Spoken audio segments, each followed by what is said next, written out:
Wondering if it's ready to get out. Probably just came out of a floor call meeting. But if. No, My ears are probably burning. Carl sees again. Josh will be back by 9. You had a good lineup this year? The theme and the speakers are awesome. Okay. Okay, you ready to do this? Okay. Hi, everybody. Hi, thanks for being here. I know you guys had a really long night last night, so I promised to keep it short, under an hour, but, really appreciate Gloria directing me to write some memos down, so we got all the talking out of the way, so I can keep it pretty short and just talk to you guys a little bit about, what we've done through the summer and, get your ideas and your help, really, get your advice on some things we have up and coming. I'll just really roll right into it. Oh, first, should we address this here? Yep. Okay, we got Mayor Dana Krager, trustee Amy Gardner, trustee Carl Schnicker. Did I say it right? You got it. Okay, my last name is Verdeen, just as a reminder to people, I know it's hard to mispronounce, but I realize that not everyone knows how to say it, so I thought I'd find everybody there, but, okay, Wi-Fi password. Wi-Fi password, Silverton 9318 over the Yeah. We're Coxberger, obviously, our town administrator, and then on the Luce, our then some facilities coordinator is here as well. Jeff Roan, famous Jeff Roan, Hard Rocker Jeff, who's on Parks and Rec staff is here, Josh and Mr. Ackerman. Thank you, everybody, again, for being here. Thanks for having us. Okay, summer debrief. I feel like people have kind of seen all the stuff that we've been doing. We did a great job the other night at the community meeting. I'm kind of giving it all encompassing view on the high level of what we've been doing, but good news is there's not gonna be any more 3-page staff reports. I think we've fully harvested the low hanging fruit tree. We've listed out all the small tasks that we've done over the summer since the last time we met in May. 237 tasks, these are small tasks that we put on a daily basis. Just to kind of chip away at this pretty lengthy list that we've accumulated since November and coming on board. All of which doing so with our normal day-to-day operations. We opened the DC Park, the building, we got operations kind of in line. We got the lift repair moving, we completed 2 of the deck phases. We went through lots and lots and lots of toilet paper. We inadvertently built a new park over by, help me out, Jeff. What's that area called? Confluence Park. Trail by Lanes. There you go. It's a little connector between Confluence Park and the signal track that leads out to the structure repair, which is kind of laying the foundation for some of the planning of the perimeter trail, which is a larger project that we're kind of chipping away at. That with that park added to, that makes 2 parks for us within the last 10 months, so it's important that I bring that up. We also addressed all the heat related deferred maintenance in all the facilities. Mr. Berger, our parks lead, stayed on top of the lawn maintenance and led the team for most of the summer too, and was able to knock out a lot of the aesthetics that we felt was important in the parks to make town continue to look pretty. So it was really stoked that overall, I think summer operations went really well. All while picking up trash of epic proportions, and I won't talk about trash too much, but I do have to bring up again that we spent a lot of time this summer dealing with the trash situation. Up to 3 to 4 hours a day, changing the convenience cans, sometimes 2 to 3 times a day. Now it's bare trash, obviously, but we'd really like to have some help and support in making sure we have a good relationship with Bruin and taking some of the brunt off of us so we can focus on park stuff next year. So. And is the brunt, can you give a little bit more detail on the brunt? Like what feels particularly painful? Well, our contractor was 1. We had been anticipating them to pick up 3 times a week. And they were only, and they For were, dumpster. for the convenience cans. Ah. So we had a lot of illegal dumping. Uh-huh. That's a start. That's really hard to control. There's a lot of illegal dumping going on in the seasonal trash cans, which was upsetting business owners. Because, you know, you come by and change them and then, you know, they fill in 3 seconds, and then we get calls to come pick it back up. And when we're talking about the seasonal ones, we're talking about the beautiful iron ones. Yeah, there's 32 of them. We have a, service level agreement with Bruin that they're supposed to pick them up 3 times a week in the summer. We do the other 4. So Bruin's supposed to service those ones as well, the ones around town. Yeah, $24 a can for each pickup. So we had a challenge in not only aligning a time that worked. We got out pretty early in the morning. I'd say Jeff and Dave and Brian were out 7:30, 8 o'clock, sometimes every morning picking it up, even on the days that the room was supposed to pick up. They had some scheduling issues with Mondays, they weren't able to do Wednesdays and Saturdays, so it just, there was a lot of communication. Constantly kind of reaching out and asking them, you know, when they were picking up and trying to get the scheduling. and- Right, so you can manage your staff. Yeah. Say one more time, how often do we how often have we contracted Bruin to pick up the seasonal ones? 10 years. I mean, how many times a week? Uh, Bruin was supposed to do 3 times. 3 times a week for June and July and August, and 2 times a week in September, And then how often do you guys find yourself just bringing it to the trash? every day. Every day.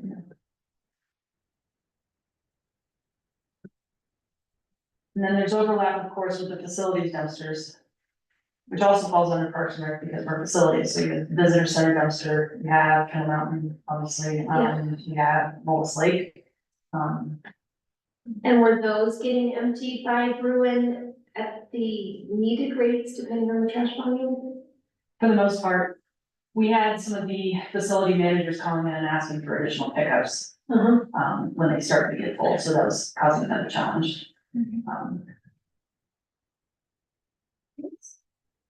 I leaving anything else out of trash, Joe?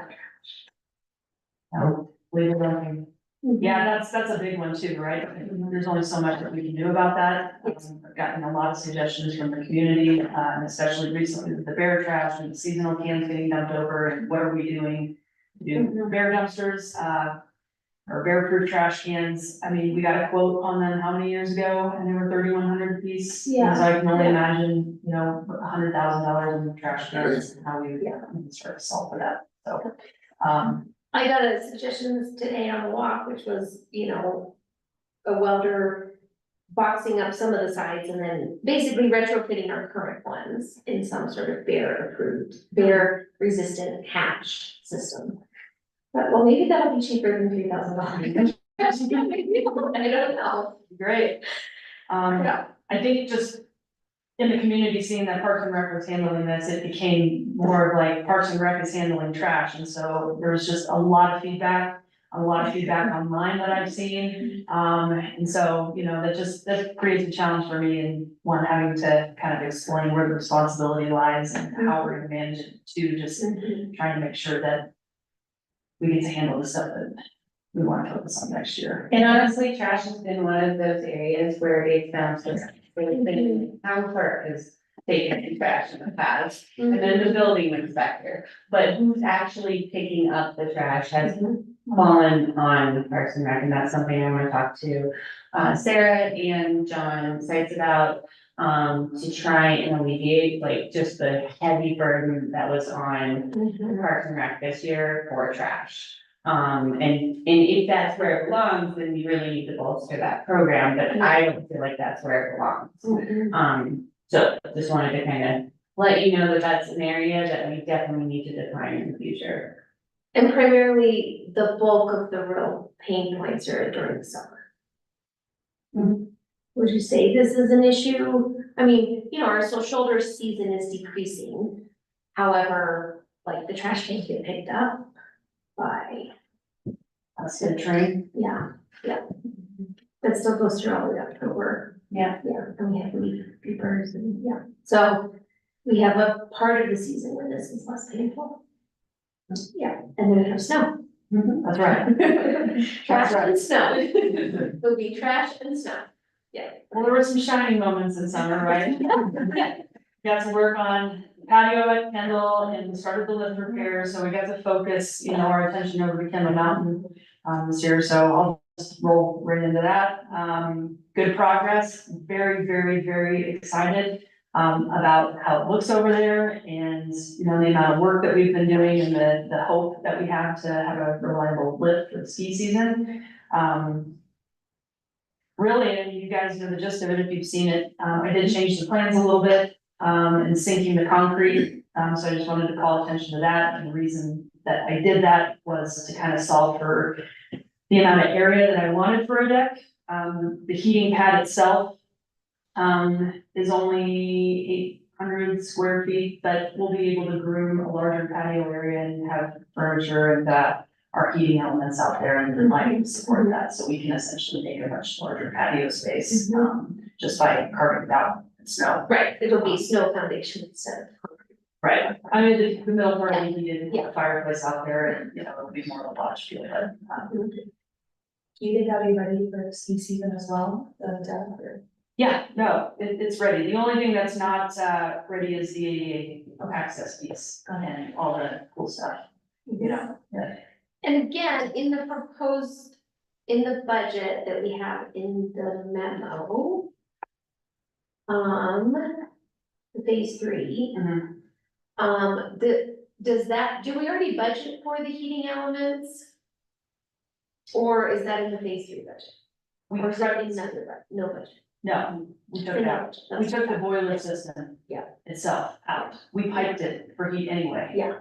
So it's an option in the future. Yes, It's not in the current budget, but when you're talking about heating elements for the patio, what do you envision that looking like for this next season? We're gonna have the stand-up heaters out there or fireplace? we had it wired to support heat on corners. Yeah. We have 4 Yeah, double things, so we can either plug 2 of them in yeah, or propane. or propane. Yeah, So so you see us using those as heating elements this next season.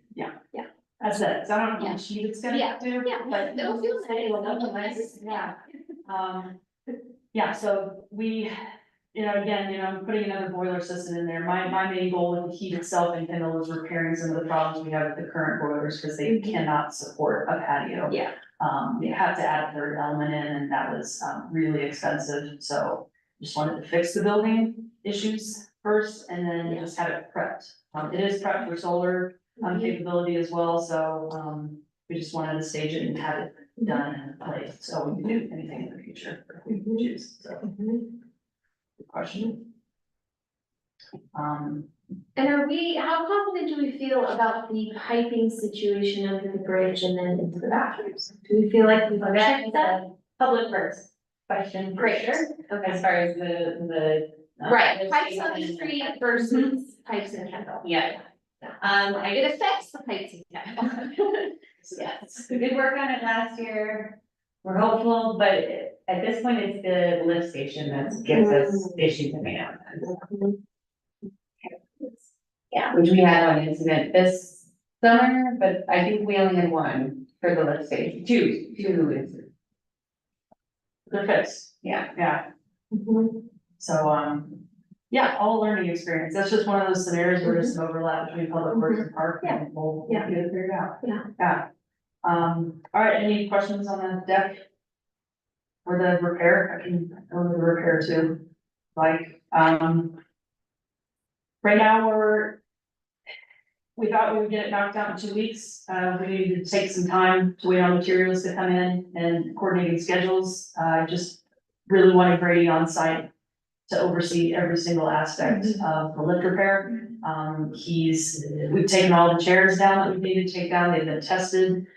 They've passed inspection, the lines passed inspection, and, as of yesterday, we were over there putting the chairs back on the lift, the 10 that needed testing.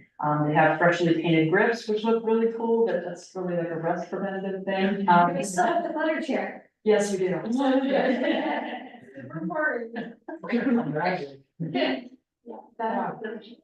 We were able to take some of the parts out of the chairs out there at the dump that you use on these chairs, we had some broken springs, and it's just a really cool learning experience and seeing piece by piece, how we can fix our lift, and the guys know, when we have something happen, we're trained to fix more than we were last year, so. The electrical, repair is gonna start next week, Jeff? Is that what he said yesterday? Yeah, when he gets back next week. Yep, he'll be back. He's waiting on some of the supplies to come in, so we'll start with the electrical, portion, which is the meat and potatoes. Mhm. We're taking it all out and, putting it all back in, so. That's where we are with that. And remind me again, let's see, in the memo. Like Grady still thinks this is not a super long project once he's working on it, right? Right. Couple weeks. Couple weeks. Yeah. That's great. Yeah, yeah, there's a couple wires that are kind of spread throughout that have been compromised, I think, from wear and tear. It's just, again, you know, it's a ground fault issue. It's just very hard to diagnose where it's at. We just have to do the whole thing. So the hopes is that, you know, we have brand new wiring and there's no electrical issue. Sorry. Yeah. It's gonna work.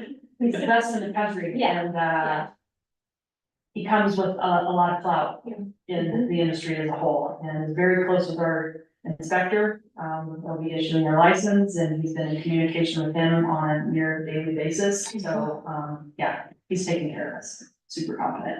Well, he's kept another mountain running very effectively for many years, so That's right. we just need our little baby. Awesome. Okay. Has he been pulled into the Chapman project too, though? I'm wondering how his bandwidth is divided. That's a great question. They have two lifts going like in there, but very quickly gonna catch where we're at here. Chat. And they just tore out all the surface hose and put it, Oh, I didn't know that. and that would be the coach. He would be the coach. Interesting. Okay. Well, he hasn't brought it up. That's been me wanted. Stop security. Yes, so. It's just We got a on your radar. contract. Put it on your radar. Yeah, no, thank you. Thanks for bringing that to my attention. All right, wonderful. Well, all right, I'll talk to Grady next week. Check in with him maybe. All right, no more questions on that? Move on to the fee schedule. Okay. Yeah, I mean, overall, I think Gloria did a great job in kind of looking overall at what the cost benefits are. She helped me quite a bit. It's really hard to kind of just pinpoint on what's gonna be the right amount. I'm still picking apart, the utilities for each building and trying to get like a good grasp on what the costs are overall for each one. I will give a shout out to Val and say that she somehow went through 5 years of records and found all of our water, trash and electricity for each building. Which hadn't been separated out prior, I just want to Yeah, point that out. So separating that out for the last 5 years, is a huge project. huge. So that's gonna make things a lot easier moving forward. And, I'm under the impression that, setting a fee schedule now, it can always be revisited in a later time. The challenge that we're kind of having right now is that the costs, for using Kendall right now has already been set and we're booked out for weddings next year. Right. So to me, it's like, I'm wondering on how we're gonna recover costs now, instead of recovering them, later down the road when we're booking weddings at this cost for 2026, 7. But, we're getting weddings that are asking to use the deck and, we're being pretty firm and making sure that they understand that there's a damage deposit. Weddings are very hard on the building. We get, little repairs almost after every single one from our cleaner. And we're not holding, the contract carrier liable really. We've just been kind of letting it go. So my concerns really are just, around how do we make this fair for the people that have weddings there without saying, no, it's closed, you can't use it, you didn't pay for it. And just, if there's any idea in how we can maybe try to recover costs or just, just say, hey, you lucked out, you booked this wedding. Would you charge just for the, if they want to use the deck, have an additional fee for that? Because it's new, and it wasn't there before, so they don't need to use the deck, but if they want to use the deck. Honestly, one of my ideas was to send out a letter to them, just letting them know, in general, our fees have increased, and that includes an upgraded deck. Right. And so would you be renegotiating it? I mean, do we have a contract when people book for what they get and what they're committing to, right? Mhm. And so we've had them sign a contract at a certain fee. What is our legal ability to? I think we have the ability to increase it, to double check the contract with it, I think it's written in there that it's subject to basically changes. Yeah. Our contract language changed from letting them know that there was a damage potential charge to accepting the damage fee in advance. Is that how I'm understanding it correctly? We changed the contract language. Yeah, I found, so before it was, where it wasn't that they had to pay the damage deposit up front. Mhm. It was saying that they had to pay if there was any damage. Right. So, and I found past ones that said that they had to pay the damage deposit up front, so I put that back in. So, and I've been reaching out to ones that they're okay with paying, or some are okay with paying it, and some are unaware, so not okay with paying it, so. Yeah. Right. It's like. Are you the one contacting them and the bookings? Mhm. And is there a lot of pushback for an increase? Would you feel comfortable increasing? I mean. I don't know, some could be very. Yeah. And perhaps we can have an appeal process for that. Where if they are truly upset, but at the same time, I That kind of seems feel very like. administratively. I know, that would be all that time. It's just how, like, it was Yeah. cheap, you know, it was affordable, the price. And we do plan on keeping the price the same for the locals with a 30% discount in there. Yeah, I feel like It's just an increase for out of towners coming in and using it. this is a very generous. It's fee good, schedule. it is, it's, I mean, it could even go. It feels like a very generous fee schedule, and especially striking that balance that like honoring locals and it being a community space. And also needing to have revenue during certain months of the year, that feels very reasonable. Yeah, I do see the new construction of this deck that will offer you more space, fireplaces. We do need to increase the fees. And I feel like people would understand. Yeah, and if they cancel, then we could probably fill that spot. I mean, like, at Yeah. some point, the town has to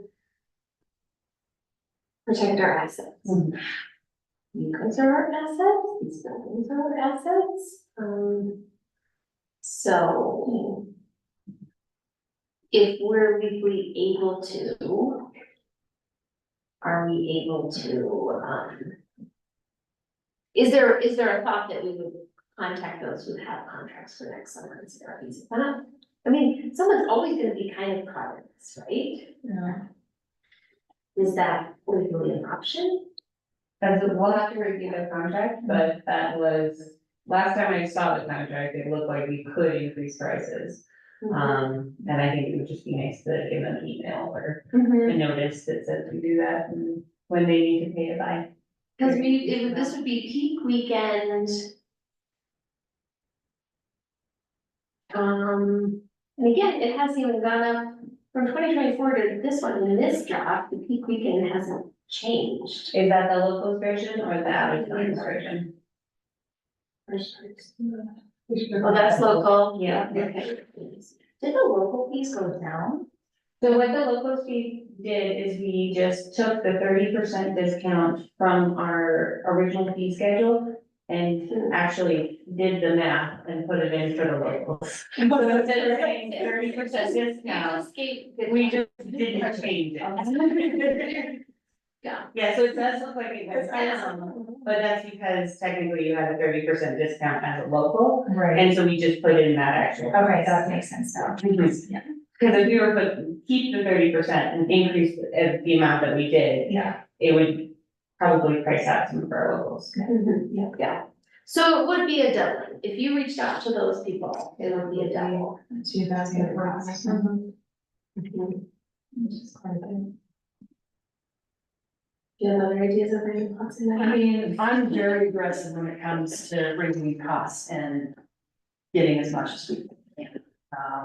You know, I've kind of had to chill out a little bit, because I just wanna recover the money so quickly, and, you know, I'm still in corporate mindset still, and I'm just like recover, and, you know, make as much revenue as possible, but I'm still trying to wrap my head around being fair, to the people that have already booked. I honestly don't wanna police it, and drive by and kick people off the deck, and learn my lesson the hard I way. mean, I feel like if they rent the building, they rent everything. Yeah, they're Yeah, paying for it. And so we say that there was an increase in cost, we give them more than 6 months notice, Mhm. way more than 6 That months space notice. is huge, when Robert Right. got married last year, we would have paid the extra to like Mhm. have that space. Mhm. You're getting the whole It has south field, you're getting the whole building, and they lead onto the ski area, and then all the backs, you know, so. Yeah. It's, yeah, Yeah, and having those doors open, so there's the inside outside feel too. Agreed. And again, we just put a huge investment on that area. So at some point to use that, you have to help pay for it.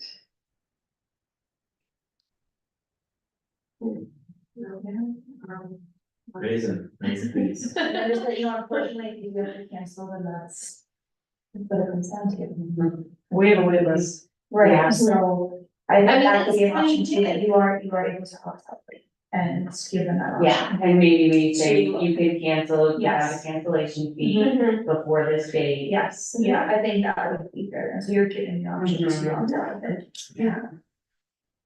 I'm part of that idea, because you can do that in the contract. I'm sorry. I'm just reading. Just an idea, I'm trying to go out. Putting on a number of events, whether it's the Slalom or the Split Fest or stuff we use Kendall for, and working, you said the word police, working with the sheriff's office. It's always, quite tedious there, building, alcohol space and, beer garden space. And if you could get the sheriff's office to determine that the new deck is now the codified beer garden space, that would, I think, be, readily received as like, okay, I get why the upcharge is here. Mhm. Yeah. Cause you go through the fee with the town for the application, you get the liquor license, and the town facilitates pulling that down from the state. Then there's some fees for putting up the, they're not Jersey barriers, but the metal things we created, that if you just codify that area as if you're having alcohol at your event, you need to rent the space, that space starts paying for itself. And I know all those local events have beer gardens, but I'm sure the weddings do, or everything else that would.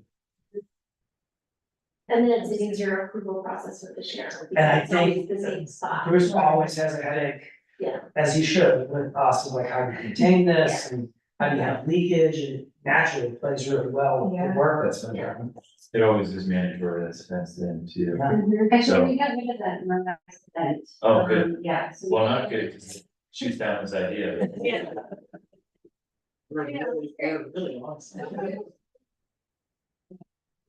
Thinking more of just an area rather than a fenced in area, so. Yeah, taking care of what we have is a big one, you know, so I wanna make sure that there's no damage done to it, I wanna be able to, you know, be stern and have language to fall on if anything is done to it, you know, and just figure out the fairest, best way Mhm. to help locals too, so. Thanks for the ideas. You guys in support of this fee schedule? Yeah. Okay, so this will come before the board soon. I mean, if we revisit it year. Oh, yeah. You know, to gradually make those increases based on inflation. and- Yeah, and see, did we lose people? I mean, it sounds like we're booked. So it's kind of like that supply and demand. Did we raise it so much that now all of a sudden we're losing potential customers? Yeah. And as of right now, there's, I think, only maybe 3 or 4 open weekends. Next summer. For next summer? Maybe market more. Everyone Sure. gets.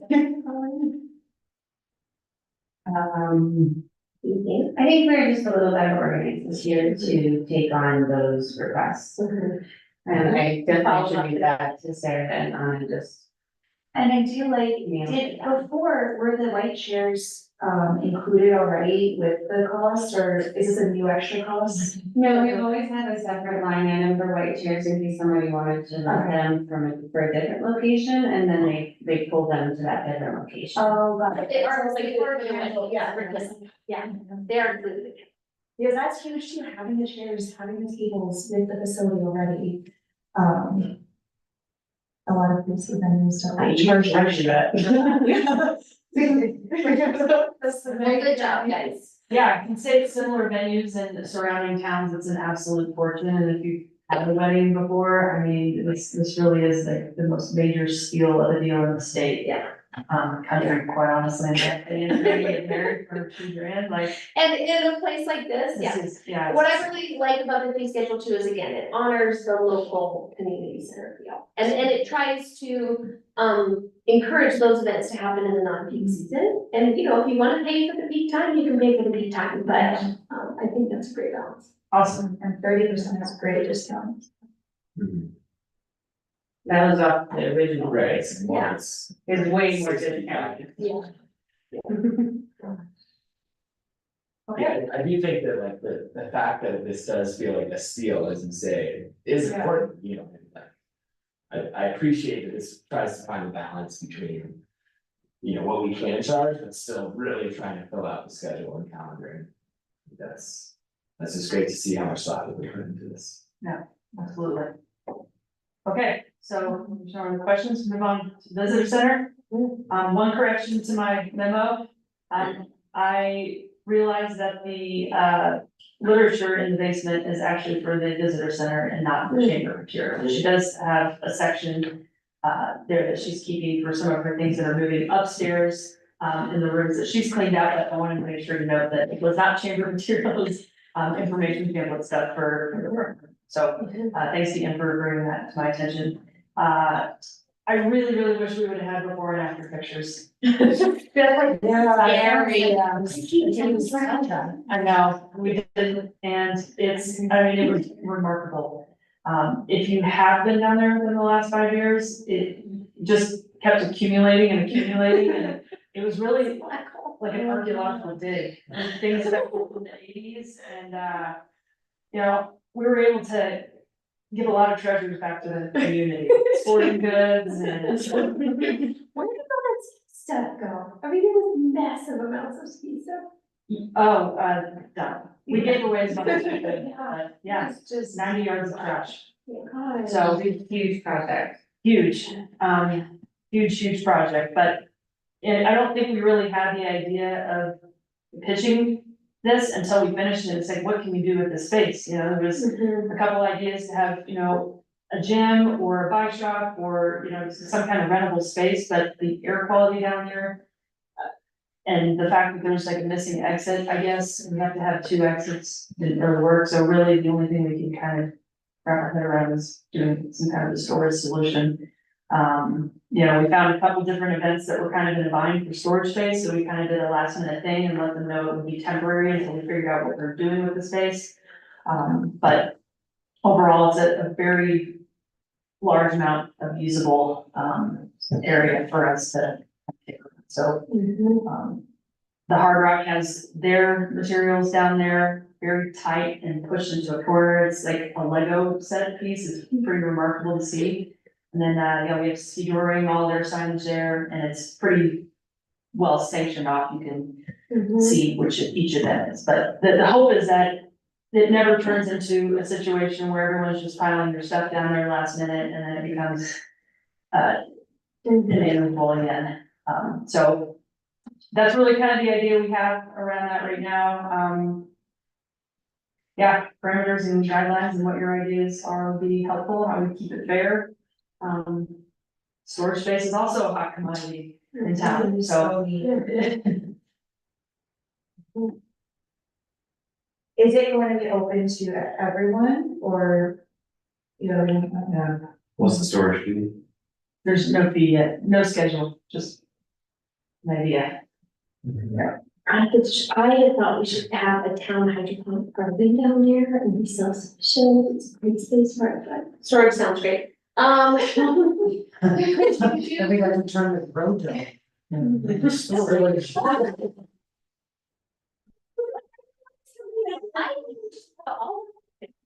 Um. I like I'm kind of coalescing around a vision that supports a lot of our local events that are run by. That kind of happen locally, because I can see how people do accumulate stuff. I have stuff in my basement currently from an event that was stored there that I would like to not be in my basement. And you could rent it by sections, you know, and so if one event needs more, they just pay more, and one event needs less, they pay less, if they're renting a smaller section. I think if we opened it up to like town-wide storage, that feels a little cumbersome. Yeah. Space. Yeah, I think this idea of event stuff feels like it strikes the right It's balance. nonprofits, the creative district, things like that. Things that people just really, individuals can't really store in their basement very easily. And are okay with it not being completely secure and other. Yeah, yeah, exactly. Materials. And town staff often seems like they support these events in various ways, and so unlocking the building or whatever.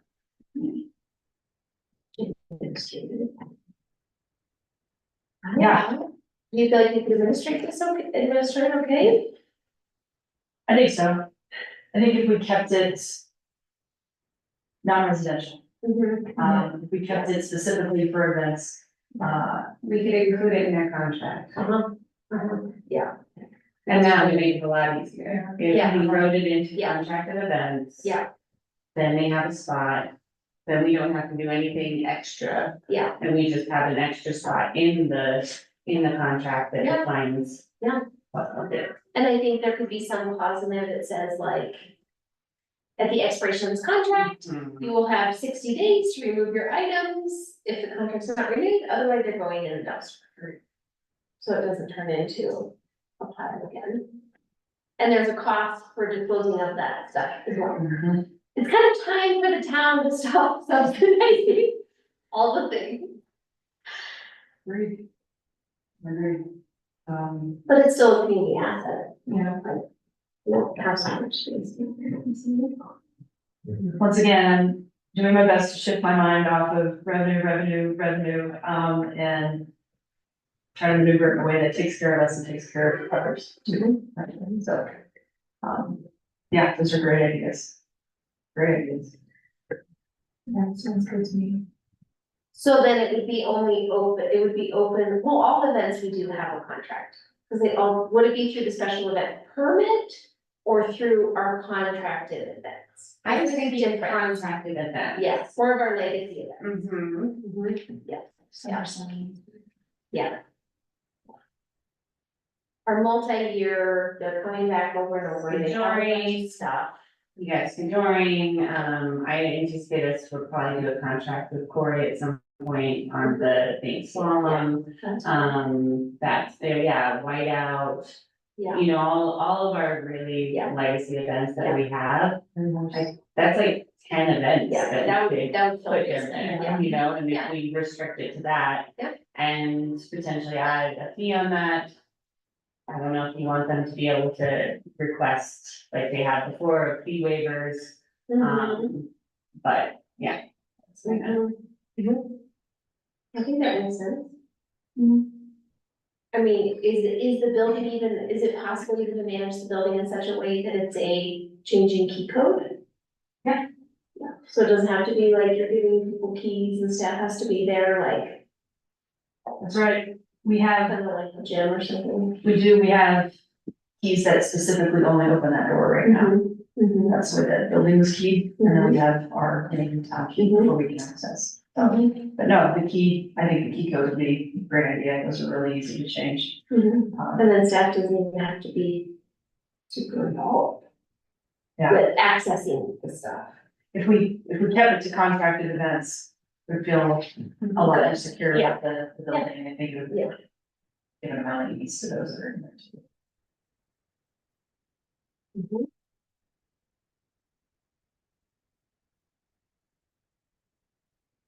So this is exciting, I've been talking about the basement of the visitor center for a long time, so.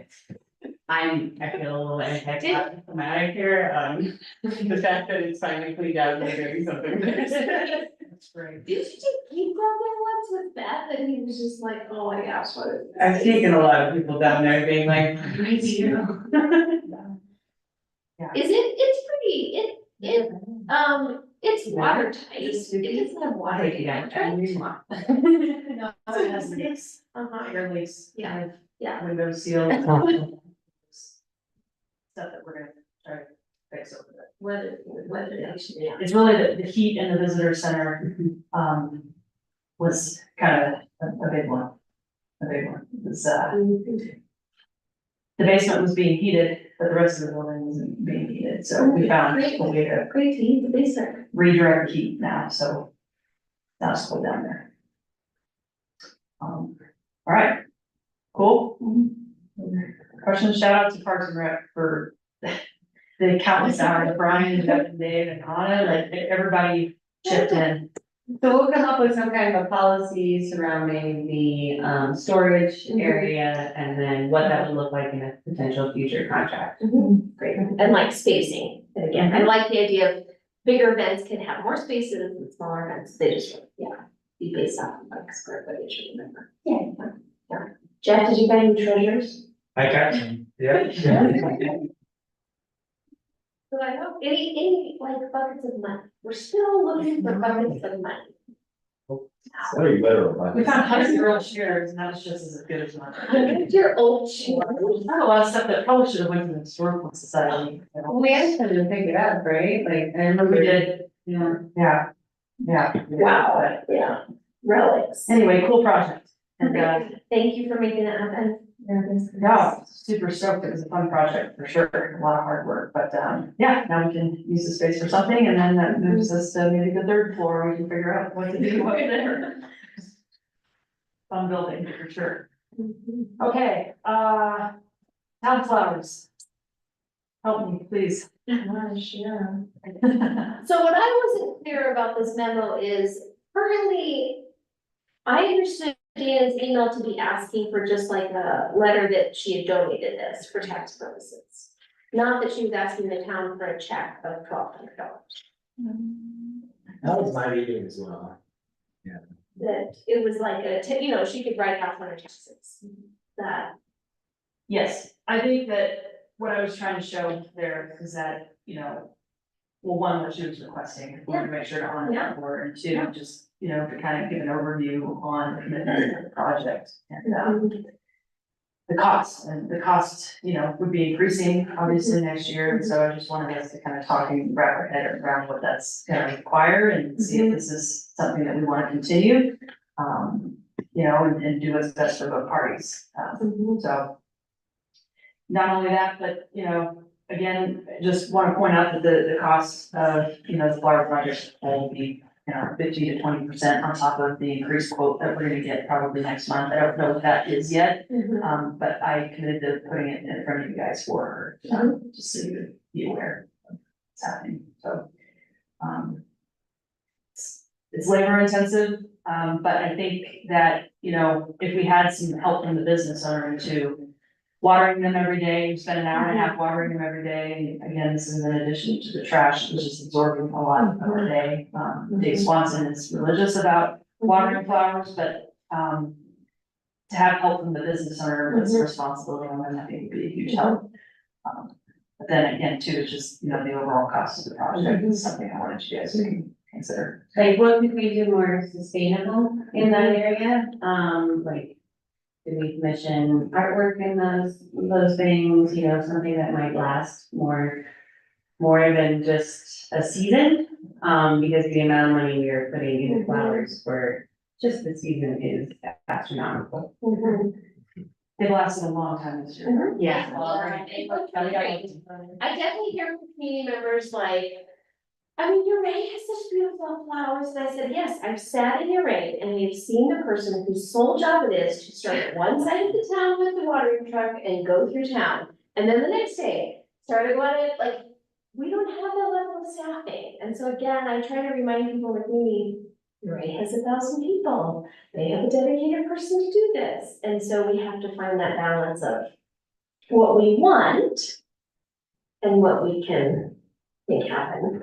We have a water truck, but to pick up trash and water, it's more effective, and Jeff has timed it down to the minute for us to water them by hand and collect the trash at the same time, so we're doing it. I know, but we do, like, but this is also the same staff that has to do all the other things on the list. It's not one person whose only job is to water trucks. Would other business owners besides Silverton Hardware volunteer, you think, to water some of these? We have had an offer to do it, but for an hourly wage. To water or plant. Water.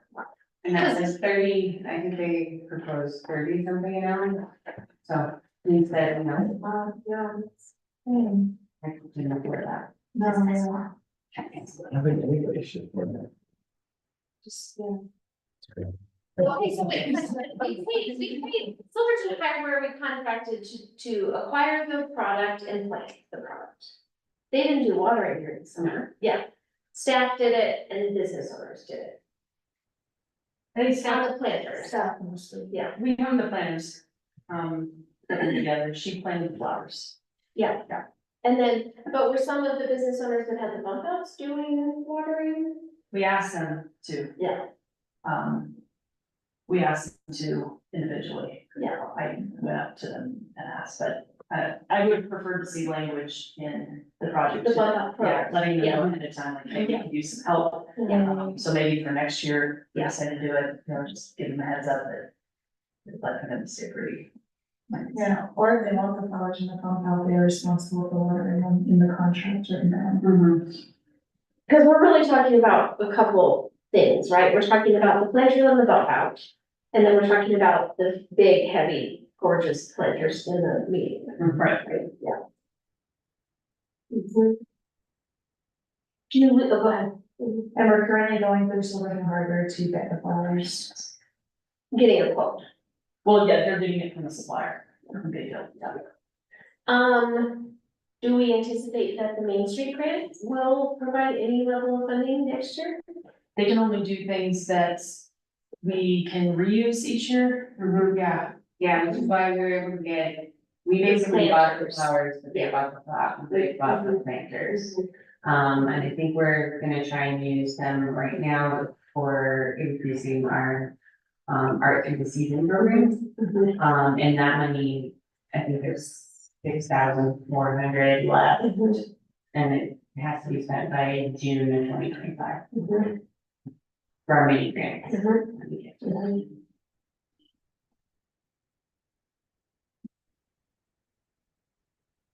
I do love seeing those flowers. But you brought up a good one for artwork, I'm wondering too, like. Something with metalwork and. In like to resemble flowers, but not real flowers.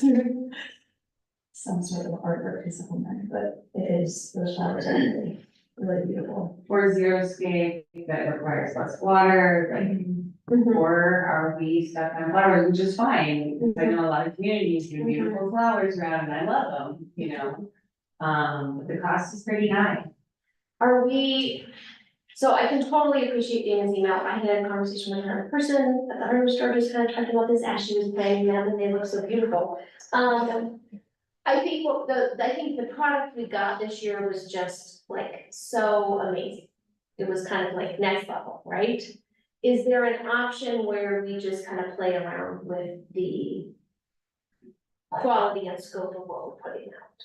And so we do either, you know, I love flowers, I plant a lot of flowers, we do some varieties that are cheaper in the planters, we do some that need less watering. We do some sort of combo where the business owners are in charge of watering for their bump out thing, and maybe as part of the bump out fee, I'm trying to remember back to that, there's some shared cost of that beautification.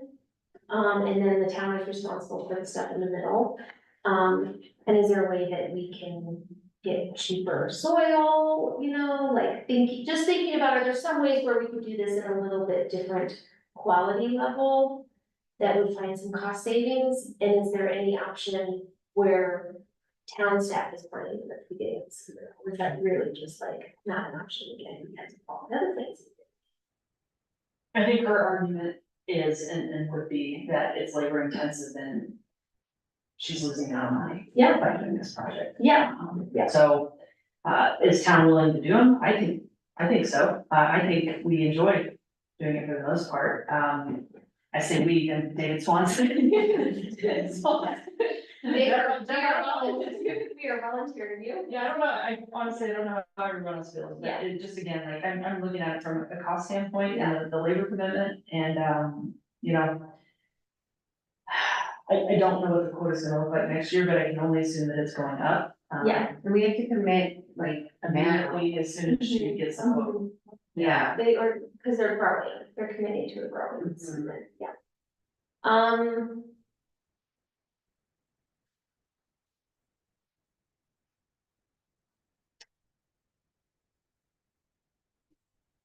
And is this the cheapest supplier that we can get with ours from? Are there other options? No, it's just local, Just, Yeah. and we do it at 10%. I mean, we've never gone out to bid for the flowers. Yeah, this was a new project. What have we done, what did we do with the planters before we did this particular? I think that was the whole intent of the planters was for this. Well, we've had those big, huge metal ones, those aren't newly acquired. Yeah, So how did we plant them in previous years? the hardware store did this. Gotcha. Yeah. Historically, Yeah. for a long time. Mhm. Gotcha. For as long as I've been, Mhm. here. 3 years. I guess that's what I'm asking for. I think there was someone else doing that, Yeah. not the hardware store, but I Oh, can't remember her name. Mhm. I would recognize it. It's definitely been the last 4 summers we've been with the hardware store.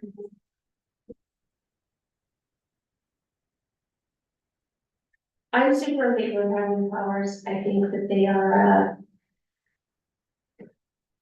kind of a low hanging fruit of investment for real beautification in town with the number of people that we have driving through. I would love to see something where the bump outs have some sort of shared labor and cost maybe.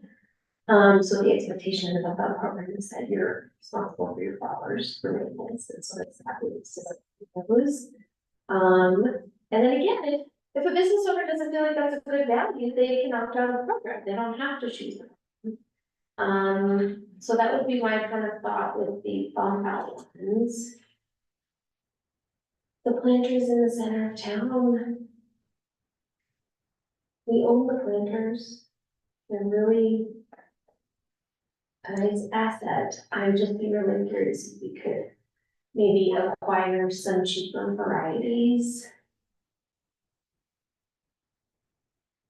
And again, your rain has overflowing ones that are like pansies, or, you know, like it's, again, the planters we had were phenomenally beautiful. Is there an option to kind of adjust on the overall?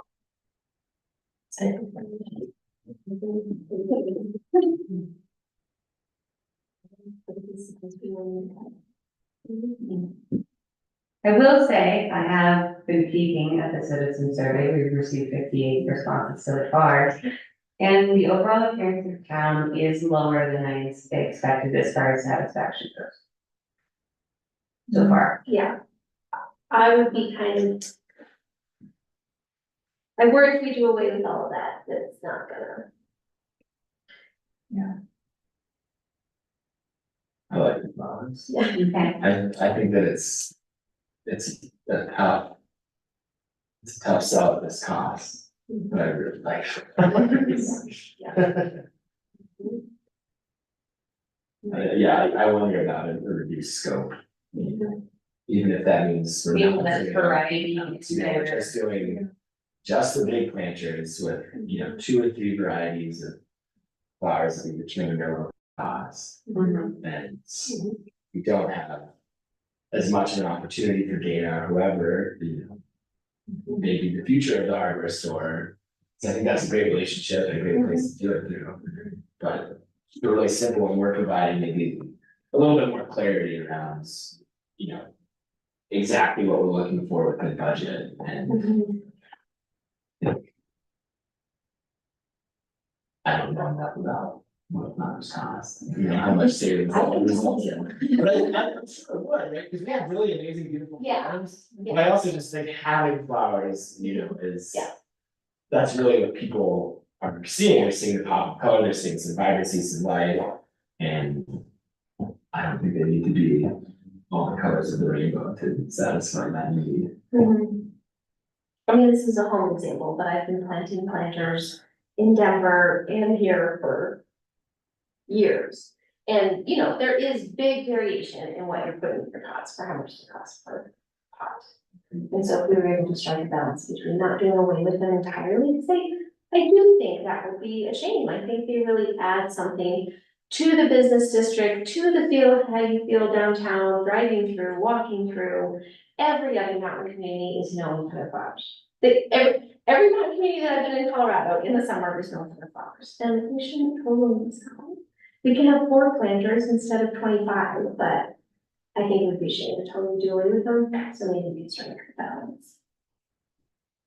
Awesome. Maybe we, you know, Carl, and brainstorming here, but maybe we assign service learning projects to the high schoolers to plant all the flowers. I'm just thinking of other partnerships. Yeah, that's what I-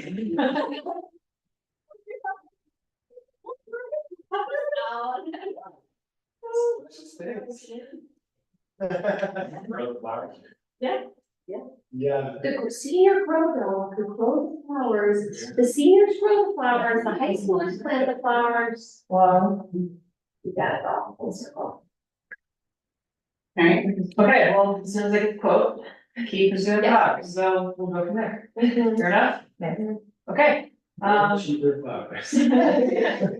You were going on getting a letter Cool. Yeah, and again, if Dana listens to this later, just still a shout out to what we got. And again, I think she really wanted to offer this as something and really cared about, again, how that looked. And so I think the product and the outcome that we got was phenomenal. And we're all realizing, both in the partnership with the hardware store and, you know, at town, that like, okay, maybe this is a little bit outside of our budget. How can we pivot? What makes sense in the future? And it is incredible how good they look on August 27th. Yeah. Yes. Yeah, they look great. Alright, cool. Any Is that other? helpful? Yeah, very helpful. Any other questions on that? No? Jeff? No? Okay. Recreation. We just talk about recreation, which is 1/3 of my title. I kind of opened Pandora's box a little bit on this. I've gotten a lot of feedback just since, releasing the packet Friday, and I don't think maybe I did the best job in kind of expressing what I was trying to do here. When we met last time, I wanted to make a commitment to our community in giving ideas a chance. I do want to remind anyone that's listening, anyone I speak to, and anyone that's contributed that our budget for recreation is $0. That's $0. It's been historically $0, at least for the last 3 years that I've seen. Maybe one year it was $140. But, I've had people approach me, quite a bit, the last 10 months, just asking for, you know, we consider what we're doing here, what we're doing there, and it's taken me some time to kind of wrap my head around where I even go with these ideas, where to start. I think I kind of got excited about certain projects and I needed to scale back and just honor what we're doing at Baker's first. And single track about, you know, what my goals are in terms of applying for grants to supply recreation. And the fact again that we don't have a budget, I'm not going up there and building a bike park from Kid Mountain tomorrow. It's an idea. I've gotten a lot of ideas. So what I wanted to do is take all these ideas that I've kind of seen in filing cabinets that people have brought to the community and give them light and, you know, just put thoughts to paper so everybody kind of knows where we are with that. I do again want to express that my goal, I think, next year for recreation is just getting a grip on what it's gonna take to restore some of the basic facilities that we have and leverage community volunteer days to start cleaning some of these areas up, so we can maybe have co-ed sports nights, or maybe have a ball field where we can have an event and a tournament and make some money, you know, and use what we have before we start looking at $1.6 million pump track at the visitor center. So, with that in mind, I've gotten these 3 ideas that I put in the packet within the last couple months, and then as ideas are coming in, I wanted to sit down once, you know, I had my head wrapped around what people are actually proposing and then put it on paper for your review. So I think in knowing and expressing that there's a timeline kind of involved, and when you guys see anything and not just, you know, anyone come in and give me a proposal, like I wanna put some time and respect and some thought and some planning in my mind and some discussion, you know, in what we can maybe do, because, you know, again, recreation is a big part of what I'm supposed to do, and this is, you know, we live in an area that's full of recreation, and there's a lot of attention to ski and bike, but there's other sports too, so, that was kind of my thought process on this. You know, welcome to share your thoughts on where I am with all of this, and, let me know what you think about the ideas that we sent over. These are good ideas. I can see a lot of them being really expensive and timely, so. I like the thought. I think the skate park, something like that would be really cool one day.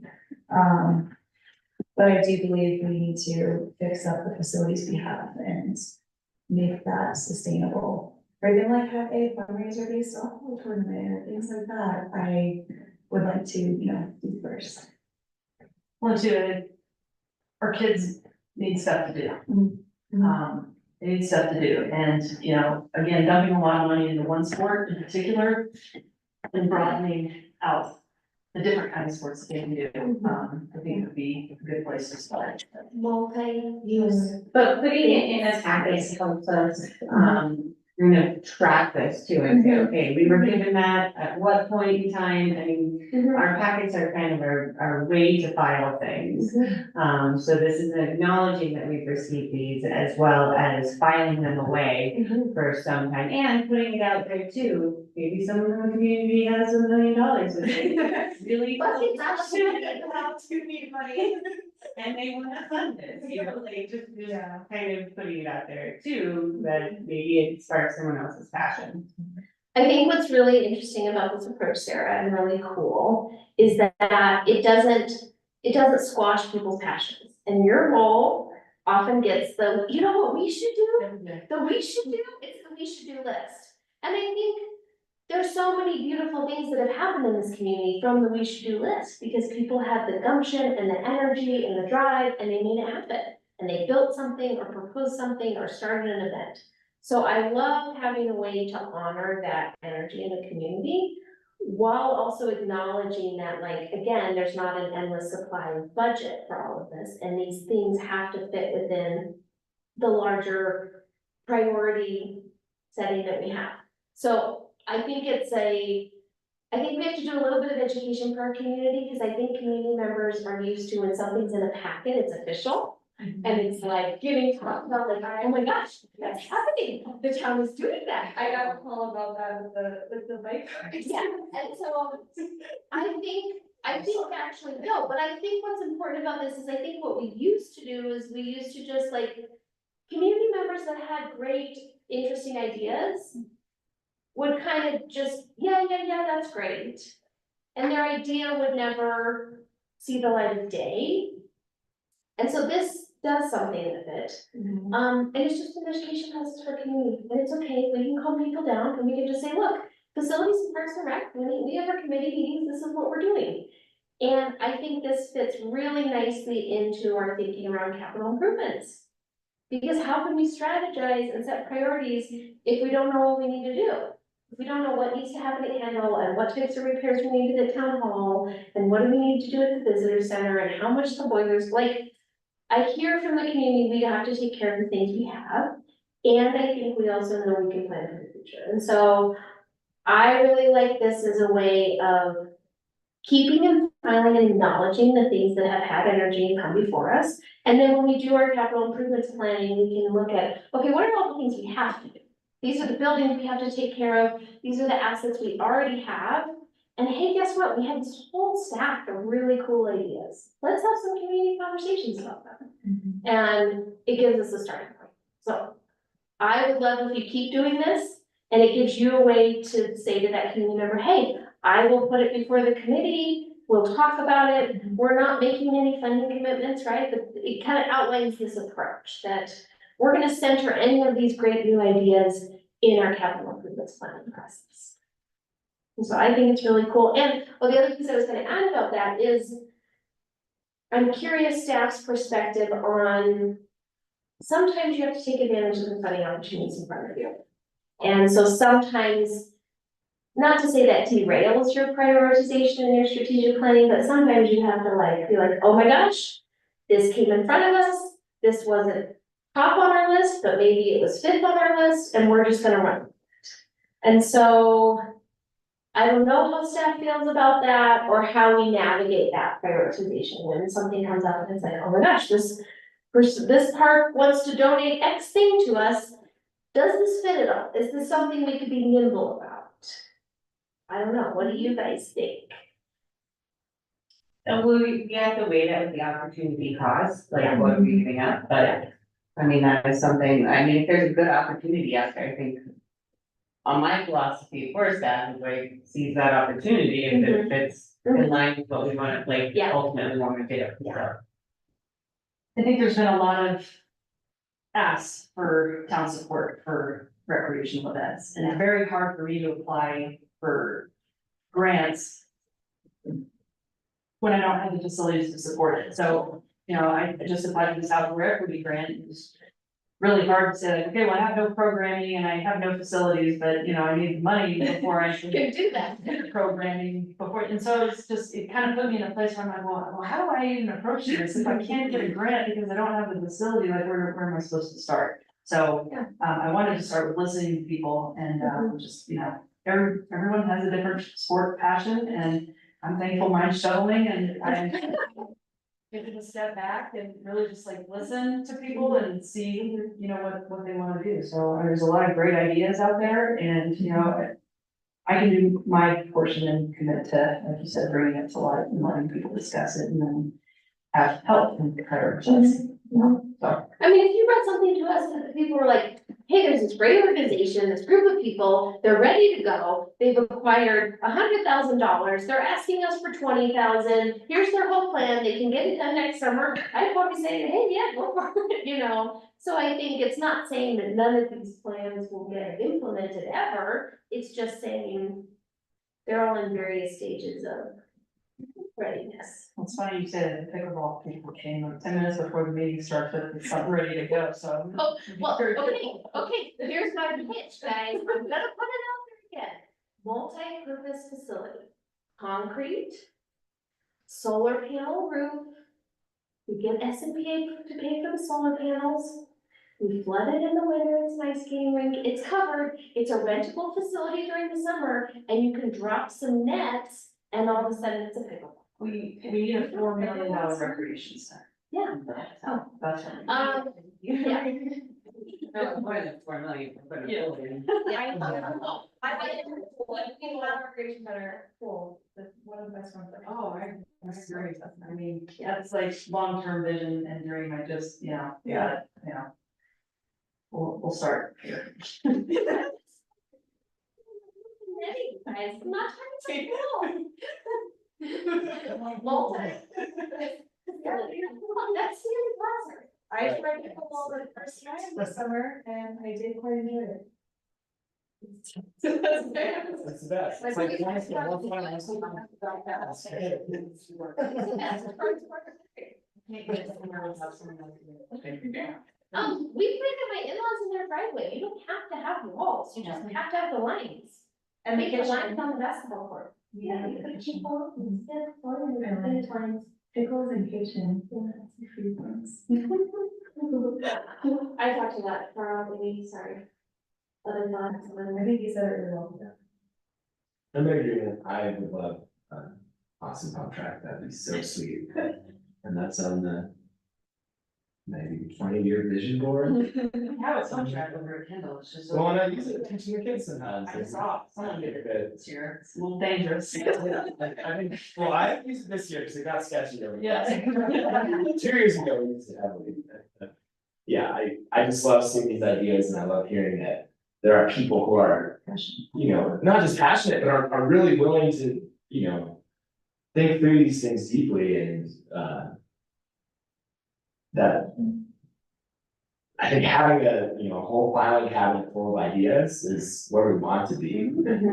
That's it. Yeah, and then if grant opportunity comes up and we can go, oh, yeah, look, we've got a little plan for that. Yeah. And that's been presented before and. Yeah. Absolutely. And you have a contact name and you have a like, I think this is great, and so I think in the past, sometimes there's been a little bit of like discouraging community members from sharing ideas or writing up a proposal, and I think having some openness to having those and say, hey, these are all great ideas, and we're gonna kind of, we're not making any promises or commitments, but we're gonna just kind of keep these in the list of things we care about.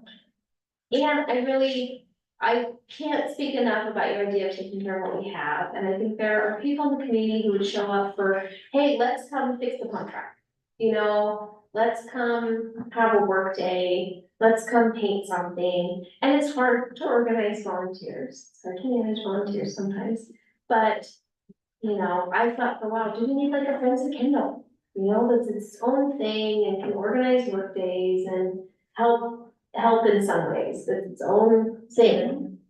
And I just think of Kendall because that's a space that our family uses a lot, and I see it as a real central resource, but just things like that that can help care for women. Very short season to get it done, too. Trying to see that kind of. Yes, Yes. yes, it is. Well, okay, covered candle, toilet paper, trash, flowers, and, every sport there is out there, I think, so. Can I answer any questions for you guys? You have any? Have you had a day off recently? No, not really. What are your I friends? try to take Wednesdays off, but I don't know. My phone seems to be sneaking back into my hand on those days. I'm taking tomorrow off. So, but no, long-term time off, maybe at some point, so. Required. Non-negotiable, Sarah, we will be out of town.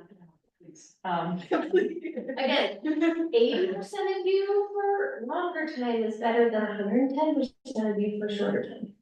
I agree with that. I think year one going full throttle was something that I wanted to commit to do, but year two is gonna look a lot different. Yeah, so. Thanks for the encouragement. We support you. Thank you. You know, Yes, you guys are the face of Virtual. and staff are the kids up there every day, all day, knocking these things out. So. Thank you for being here. Or did you public comment? Well, here you go. I mean, we're happy to have you join us, Thank you very much. share the Yeah. insights.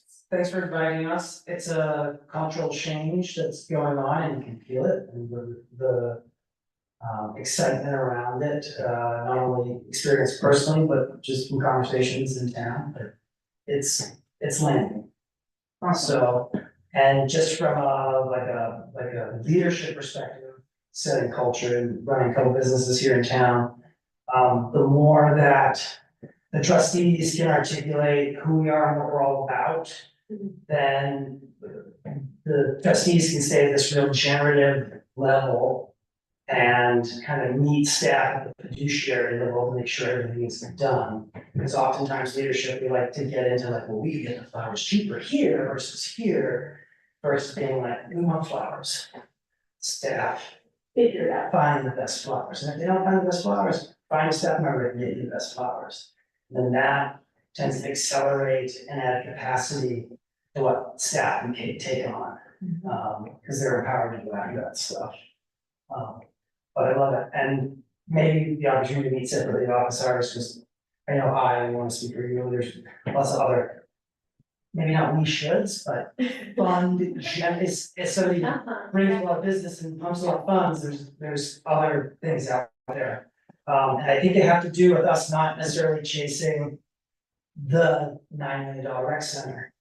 Based on who we are and what we're all about, the natural landscape of this community is our recreation.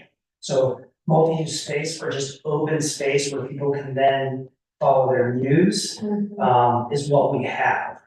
But we're losing it to private development, we're losing it to, and if we don't track on those opportunities, there's not gonna be opportunities to be like, I want pickleball, I want badminton, I want beach volleyball, it's like, because the space is gone.